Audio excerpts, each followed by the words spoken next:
Kisah Nabi Muhammad SAW ketika Rasulullah dilempari batu oleh penduduk Thaif.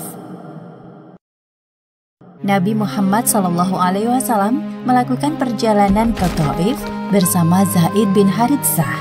Ini merupakan kali pertama dakwah keluar kota Mekah. Nabi berharap banyak dari penduduk Thaif yang mau masuk Islam. Namun siapa sangka bahwa penduduk Thaif malah mengusir dan melempari beliau dengan batu. Perlakuan kaum kafir Quraisy terhadap Nabi Muhammad semakin menjadi-jadi pasca wafatnya Abu Thalib dan Khadijah. Mereka bahkan tidak segan mengusir Nabi dari negerinya sendiri.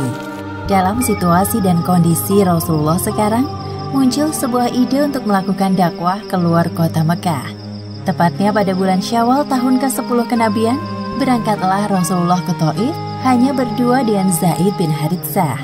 Demi menghindari kecurigaan kaum kafir Quraisy, Nabi Muhammad sengaja tidak membawa hewan tunggangan. Walaupun perjalanan menjadi lebih lama, Nabi dan Zaid berhasil melampauinya. Wahai Nabi, sepertinya itu perkampungan penduduk. Alhamdulillah, sebentar lagi kita memasuki Thaif. Selayaknya tamu yang baru datang ke negeri orang, Rasulullah menemui para pemimpin Thaif terlebih dahulu. Mereka adalah Abd Yalail, Mas'ud, dan Habib. Nabi Muhammad berbincang dengan para pemimpin Thaif sembari menyisipkan misi dakwah Islam. Nabi menjelaskan dengan santun agar mereka tidak tersinggung dengan ajaran baru yang beliau bawa. Belum selesai bicara, Rasulullah telah mendapat respon yang tidak menyenangkan. Sudahlah, tak perlu kau teruskan ceritamu, wahai Muhammad. Aku tidak dapat mempercayai perkataanmu. Apakah tidak ada orang lain yang diutus menjadi Rasul selain engkau? Wahai Muhammad, jika benar engkau seorang Rasul, aku tidak mau hidupku terancam dengan menerima ajakanmu. Namun, jika ternyata engkau adalah pembohong besar, maka engkau tidak pantas berbicara denganku. Perkataan para penguasa Thaif tersebut sungguh menyakiti hati Rasulullah. Namun beliau memilih untuk sabar daripada menanggapi mereka. Ini merupakan bagian dari konsekuensi dakwah yang beliau emban. Baiklah, aku menghargai keputusan kalian. Selama kurang lebih 10 hari bermukim di sana, Nabi Muhammad berusaha mendekati penduduk Thaif. Namun respon mereka tidak berbeda dengan para pemimpinnya, bahkan lebih buruk. Para penduduk mengusir Nabi Muhammad. Berhentilah, keluar dari negara kami.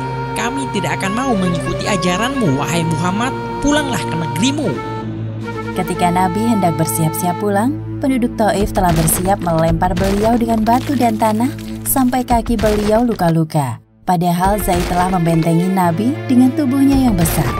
Wahai Nabi, kita harus segera pergi dari tempat ini.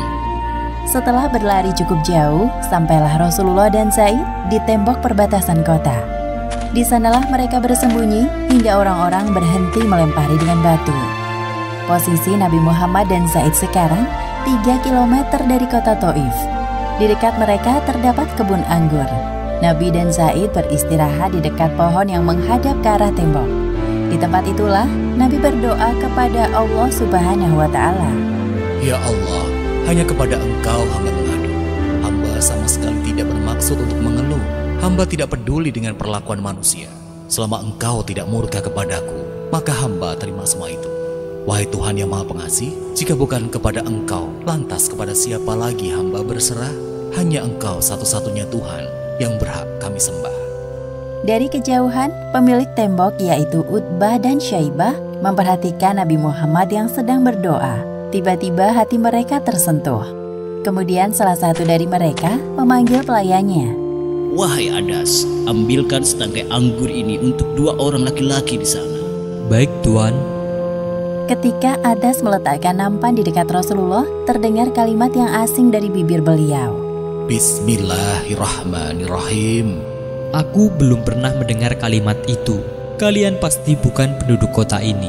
Dari mana asalmu dan apa agamamu?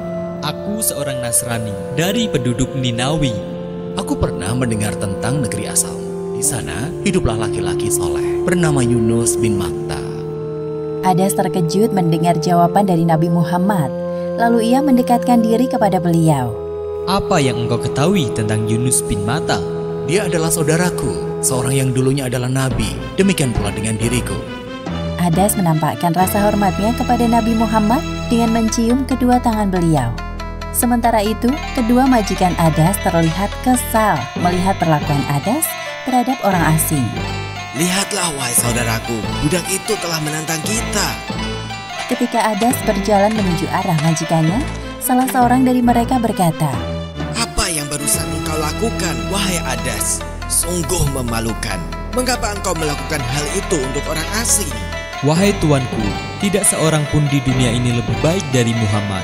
Dia telah memberitahuku sesuatu hal yang hanya diketahui seorang utusan. Memangnya agamamu sama dengannya? Untuk apa engkau peduli dengannya? Tidak, aku seorang Nasrani dan Muhammad pemeluk Islam yang taat. Rasulullah memperhatikan perdebatan antara Adas dan majikannya dari tempatnya bernaung. Beliau berdoa agar Adas tidak terpengaruh dengan perkataan majikannya dan berpaling kepada agama Islam. Celakalah dirimu, wahai Adas. Jangan sampai orang yang bernama Muhammad itu memalingkanmu dari agamamu sendiri, karena jelas agamamu lebih baik dari agamanya. Menyaksikan Adas yang tidak beranjak dari tempat duduknya, Nabi Muhammad hanya bisa pasrah. Setelah keadaan aman, Nabi dan Said berjalan menuju ke arah Mekah. Tatkala melewati suatu tempat yang bernama Qarn At-Sa'ali, Allah Subhanahu wa Ta'ala mengutus malaikat Jibril bersama malaikat penjaga gunung menemui Rasulullah.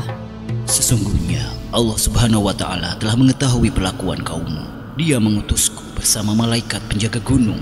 Wahai Muhammad, jika engkau ingin aku meratakan mereka dengan kedua gunung di dekat Taif, aku akan melakukannya.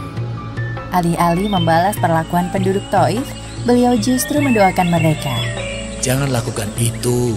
Siapa tahu Allah akan menggerakkan hati seseorang dari mereka untuk mengucapkan La ilaha illallah Muhammad Rasulullah.